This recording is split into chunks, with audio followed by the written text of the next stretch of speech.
Saudara, meski tetap menempuh jalur perseorangan, dukungan Partai Demokrat ke pasangan bakal calon wali kota dan wakil wali kota Makassar, Dani Indira, tidak lantas dicabut.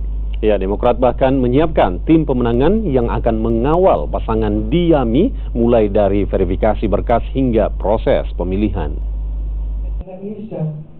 Rencana pembentukan tim pemenangan Dani Indira disampaikan Ketua DPRD Partai Demokrat Kota Makassar, Adi Rashid Ali. Menurut rencana, pembentukan tim akan dibahas dalam rapat pleno DPD Partai Demokrat. Kendala tim hanya pada status jalur perseorangan yang dipilih Dani, hingga partai tidak bisa mendukung melalui jalur partai.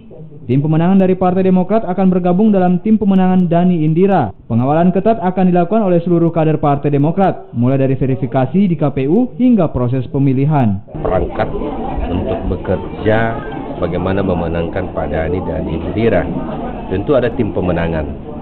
Kan karena ini kalau independen berarti harus ada tim pemenangan dari Pak Dani Pomanto. Ini semua akan menyatu di situ, Partai Demokrat bersama rakyat, bersama partai-partai lain akan ikut bekerja untuk memenangkan Pak Dani. Meski tidak menempuh jalur partai, namun dukungan Partai Demokrat ke pasangan Diami dipastikan tidak akan dicabut. Rapat pleno akan segera digelar untuk mematangkan tim pemenangan Diami dari Partai Demokrat. Nila Rustam, Kompas TV.